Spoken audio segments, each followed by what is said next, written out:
Welcome back to another episode of ROC Boys Football. Today we are taking a look, talking about the Ohio State 2022 spring game. Obviously, the Buckeyes are returning a ton of talent. They're losing a lot of talent, but they're returning a ton of talent. One being C.J. Stroud, Trayvon Henderson. Dill, you watched the game. I was out watching the Miami game while this game was going on. So I'm going to be asking you your thoughts and opinions, kind of telling us about guys who maybe stood out, newcomers that might be making a move to contribute for the Ohio State Buckeyes. Before we get into it, if you guys like the content, like college football, spring game recaps, NFL draft, subscribe to the channel. 750 subscribers on the channel. You guys are the best for that. Bill, let's get into the spring game. Let's just start with the quarterback spot. CJ Stroud, how do you look? Yeah, I mean, I don't think there's a ton of doubt coming in. He had one snafu, if you will, throwing a ball that safety jumped and would have made a pick on if he caught it. But otherwise, he's going to be a star. You can tell he's very much in control of that offense. Yep. Gets the ball out quickly. All those things you kind of want to see out of your elite quarterback, and he's obviously that. So there's no questions about him coming in.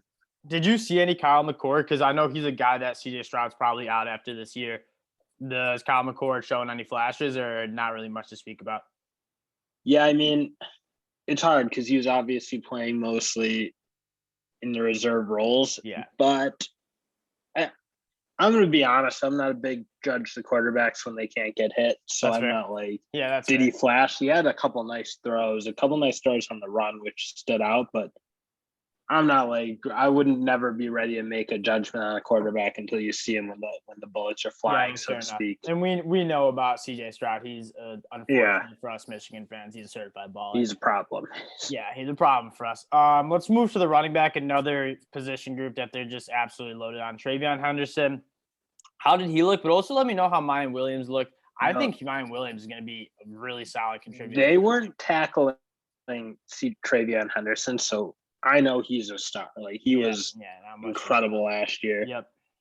Know who stood out more than Mayan Williams though is Evan Pryor. Sorry. All right. He had a couple really nice runs. He looks like the more explosive of those running backs, and he's just there's something about him. He makes good cuts at the right times and broke a couple plays. So I kind of see him as stepping into the next.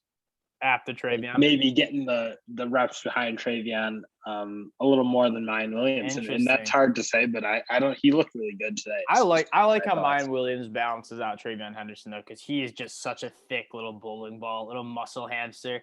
I shouldn't say little because he's just thick. Well, that's the thing. Trayvon is kind of that, but he has more juice. He's just he's got like first round talent. Trayvon Henderson might be the best running back in the country, even over like he's incredible. But I think good. Evan Pryor might be able to give him a little more of like the pass catching scat back a little bit, who will make some plays in space.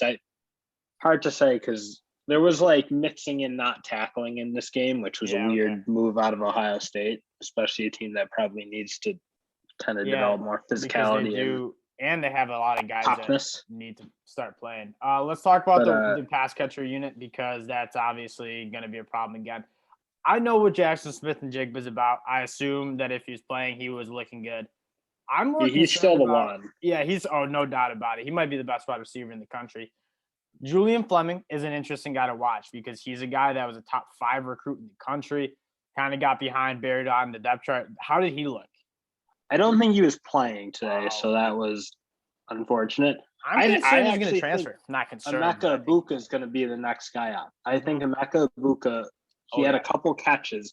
He dropped a catch that was like a deep pass, but I think you can see the bones of how he tracks it, how he plays the ball when it's in the air, that he's going to be, I think, the number 2 in a big play weapon for this Buckeye team. And I think Harrison's going to be the 3rd guy. And I think if you watch the Rose Bowl when all 4 of them were healthy and playing, they were the better. That's essentially those were the 3 who were catching all the balls. So that's kind of what I see. I think those 3 are really good. Julian Fleming, I think Emeka Egbuka is incredible. You think we'll see Julian Fleming in the portal at the end of summer? I mean, you'd think you'd have to because maybe he could come in and take Smith-Njigba's spot because he's obviously going pro, but. Is he going to be the 3rd? Yeah, he's like. This is his 3rd year. I'd be surprised if he is back. Yeah, I kind of want to. Let's talk about the offensive line. Obviously, losing Thurman for Petit Frere. How did the left tackle look? Because that Aiden Hutchinson was So he gave up a few plays to Jack Sawyer and JT Tuimalo. In that, the concerning part for that is all the pressure really came on his side. Like Dwan Jones looked pretty clean.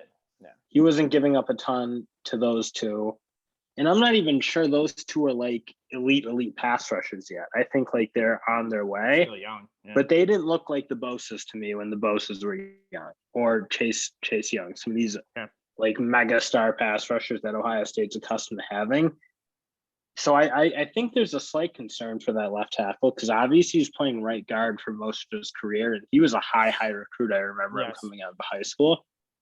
But it didn't look right today. He had a holding. There's like some issues with not, like stopping your feet on contact and not getting back deep enough to maintain your block. So love to hear it. I think that's a concern because obviously it was when they played poorly last year, teams were beating them up on the edge. So yeah, I agree. You said Arnold Abichetti, Aiden Hutchinson, obviously. Yeah. No, I think they're like they did do a really good job. There was no interior pressure, so I think their inside guys are going to be really good. I do think it's worth watching though. Paris Johnson and his transition to the left tackle, where I think you think he should be based on how he was recruited. Gotcha. So he may be able to like clean it up as time goes because he's got the athleticism theoretically and. Yeah, he's played good at right guard. So I want to move over to the defense side of the ball. I think it's really going to be hard to find. That offense is going to cook. I think we all know it's going to cook.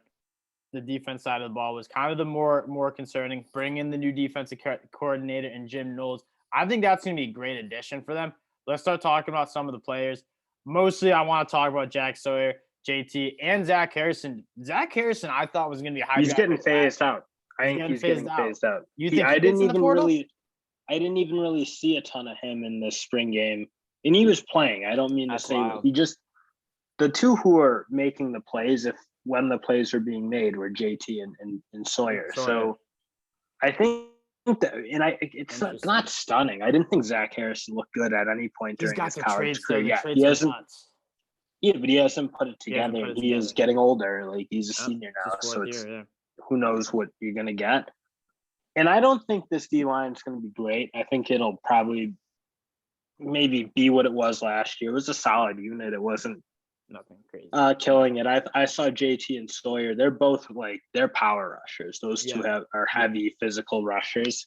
Not great athletes like the Kayvon Thibodeau mold, but good, powerful, strong rushers. Not consistent pressure, and especially not from the inside, which is the more concerning part. Like when the Ohio State defenses were unstoppable, you had like the Draymond Jones guys who could be like big time elite athletic pass rushers on the middle. And I didn't see a ton of that today, nor did you see it last year. So and I think with how Jim Knowles is going to play is they're going to be 4 down linemen. So that 4 is probably going to need to continue to develop. And it can they probably will. I mean, they're still those 2 young dudes are like they're gonna be good. I don't know that they're gonna be like top 5 pick good, but they're gonna be solid. What about the linebackers? I particularly Palais, I'm not gonna say his name right, former 5-star from USC, transferred to Ohio State, couldn't